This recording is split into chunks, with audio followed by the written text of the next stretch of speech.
Next speaker is the first Republican lieutenant governor to be elected in North Carolina in over 20 years, and only the second since 1897. As lieutenant governor, he serves as the president of the North Carolina Senate, and our next speaker was the one who called the special session in North Carolina to strike down Charlotte's radical bathroom policy.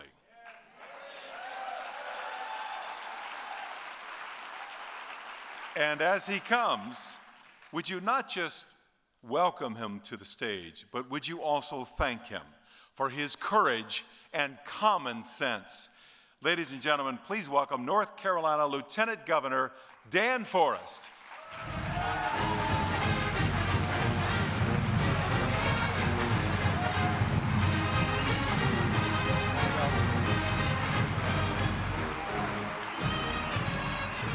Thank you all very much. It is great to be with you today, and what a great crowd we have here. It's just an honor to be here. Listen, how many of you heard that yesterday North Korea tested their biggest nuclear weapon yet? How many of you heard that? Saw that on the news? How many of you heard that ISIS is now going to target soft targets in America, like football stadiums and big arenas? You remember that ISIS is still chopping Christians' heads off around the world to this day. Our economy is still struggling, right? We know that we have racial tensions like we haven't seen in a long time in America. You know what? I'm here to talk about bathrooms. The most important issue in the world today is what bathroom a man and woman uses, what shower they go to. Pretty unbelievable, isn't it? Pretty unthinkable in this day and age and what's going on in the world today that many people in America on the progressive left think that bathroom policy is the issue of the day.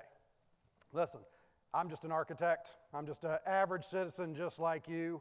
A handful of years ago, I felt called to not be on the sidelines complaining and to get into the rat race and figure out how I could serve my fellow Americans.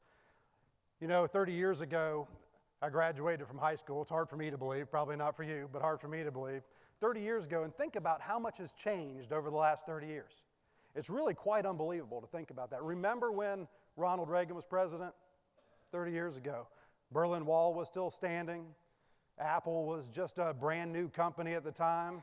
The iPhone wouldn't even be invented for another 20 years, right?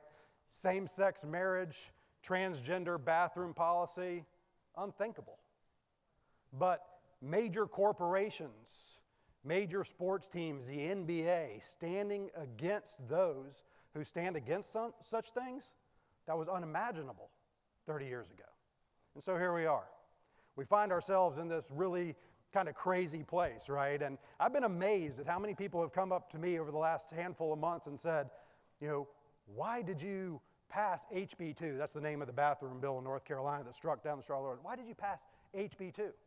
And my answer is generally, well, you know, we paid down the debt in North Carolina. We've put billions of dollars away in the rainy day fund. We've cut taxes by billions of dollars. We put billions of dollars more money into education. We gave teachers the largest raise in the United States of America last year. So we said, you know, we kind of done all that. Let's pass bathroom policy in North Carolina. Yeah, it's not quite the way it happened in our state, as you well know. This is a response. What we had to do was actually a response to an unconstitutional law, unconstitutional ordinance that the city of Charlotte, the mayor and the city council passed in Charlotte. Pretty unbelievable, but this is the trend, this is the pattern, right? We see this all across America. We see municipalities trying to trump the state legislators. We see this kind of going on around the country. So we certainly knew it was coming. It happened in Houston, and so it came to Charlotte.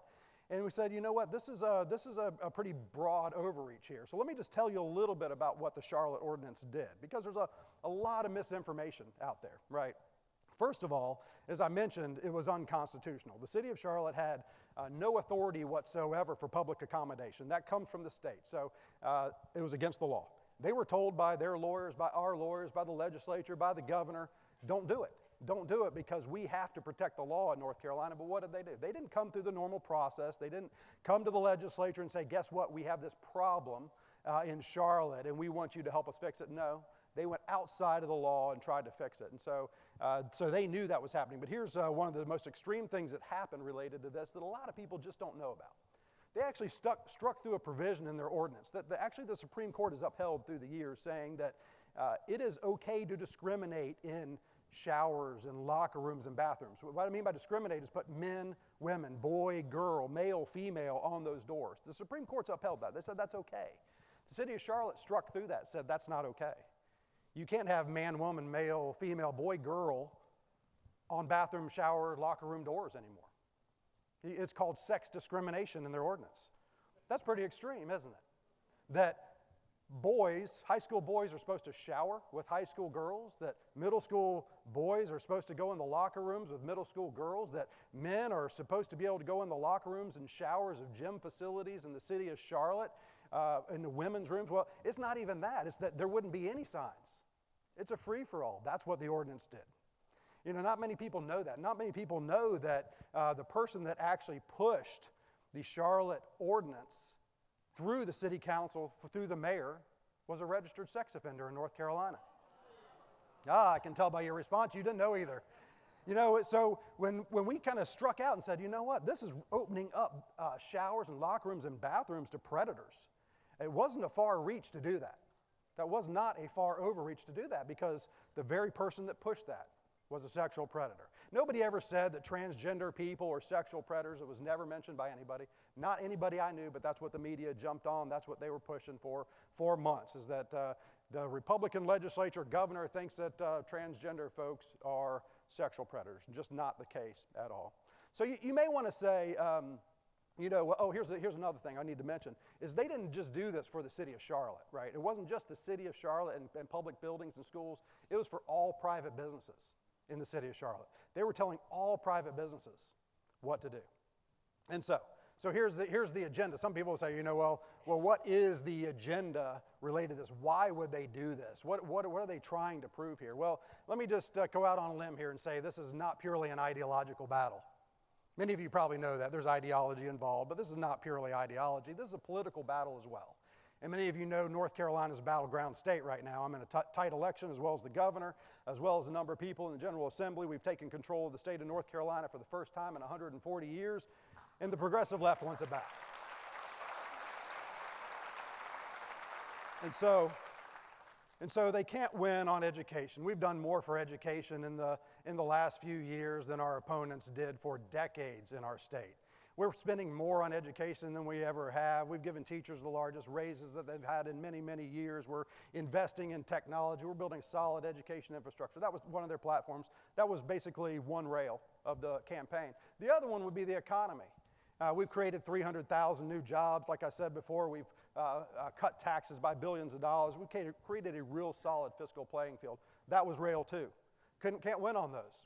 So they created a third rail called the Charlotte Bathroom Ordinance, an unconstitutional third rail. So what did we have to do? We had to do this thing called HB 2, the bathroom bill. And what did HB 2 did? I'll just tell you real briefly, real concisely what HB 2 did. It said, City of Charlotte, 1, this is unconstitutional, we have to fix it. 2, that we said, you can't tell private businesses what to do. They can do whatever they want to do. 3, we said you can't take the signs off your bathrooms allowing boys to shower, little girls and all that kind of stuff. We said you can't do that. That is common sense policy in America, right? And let me just say this. It did one other thing as well that I think is very important. See, America is a great country, just a great country. We're a country of reasonable accommodation. And HB 2 was a bill of reasonable accommodation. I'll say it this way. You guys probably all remember the Americans with Disabilities Act, ADA. Are you familiar with that? This building kind of operates based on that now.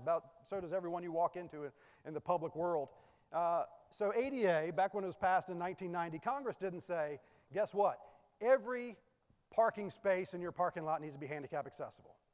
Every entrance and exit in your building needs to be handicap accessible. Every bathroom stall needs to be handicap accessible. They didn't say that. You know what they said? They said, to provide reasonable accommodation for a small minority of people who have real handicap issues, who need to get in and out of your building and use the facilities, you need to provide reasonable accommodation for them, and that's what we did.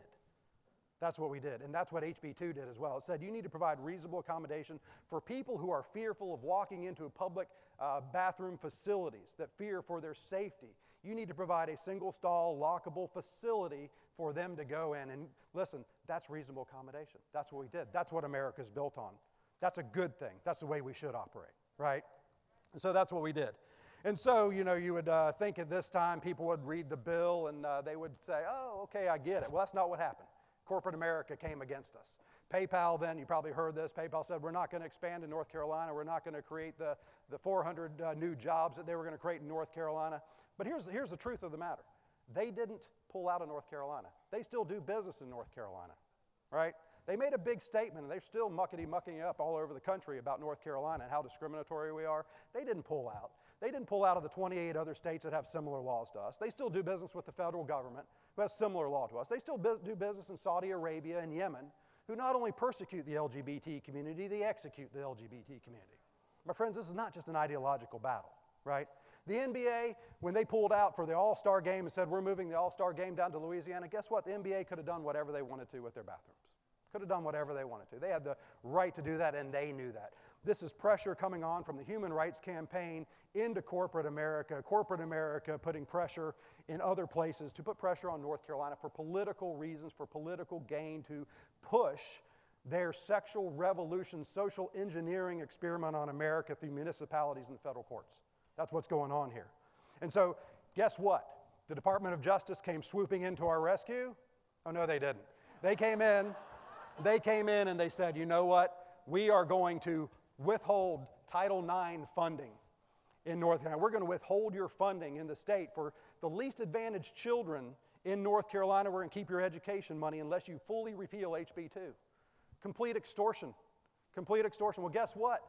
Then Loretta Lynch compared North Carolina's bathroom bill to Jim Crow laws. Shameful, absolute shameful act. You know what she didn't tell? You know what she was saying was there was a different time. She actually said a different time when there were different signs above bathrooms in America, meaning white only and black only. You know what? We got rid of nefarious Jim Crow laws in America for good reason. You know why? Because the color of a person's skin has absolutely nothing to do with what bathroom they use. The color of a person's skin has absolutely nothing to do with where they sit on the bus or where they sit at a lunch counter or what water fountain they drink out of. But you know what? A person's biology has absolutely everything to do with which bathroom they use.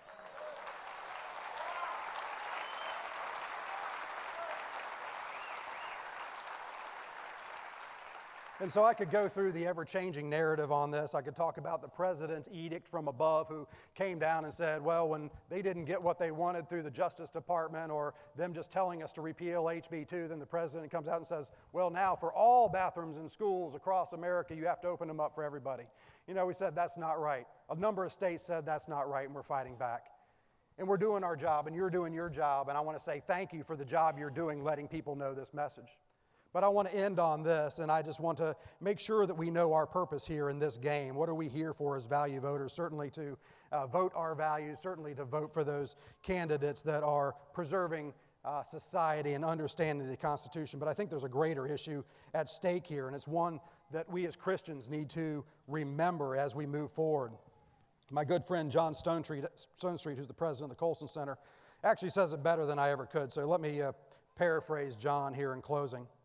Like the Jews of Nehemiah's day, we have to resolve to be countercultural, living God's way in a fallen and broken world so that people's brokenness might be healed. As we have seen in the case of same-sex marriage and gay rights more generally, ideas and practices once associated with subcultures and small minorities can, with the support of elite opinion makers and major television networks, become mainstream at astonishing speed. Once these ideas and practices become mainstream, real people are expected to conform in real-world ways, even if the ideas and practices contradict their deeply held beliefs. And the church should respond by finding more tangible ways to reach out and to truly love members of the LGBT community. The Human Rights Campaign calls for love, but no one, my friends, should outlove Christians. And we must also offer hope and redemption to all who live in such a broken culture. So as we go forward, let's be countercultural, but let's also speak and act with humility, asking God to empower us with as much grace as truth. My friends, never fail to be courageous, never fail to be bold, never fail to do the right thing no matter what the cost is and no matter what the consequences are. I pray that you will all leave here more bold and more courageous than you appeared here this morning. And I pray that you'll go back to your communities and do amazing things. Fight for God, fight for righteousness, fight for what is good in America. Stay strong. God bless.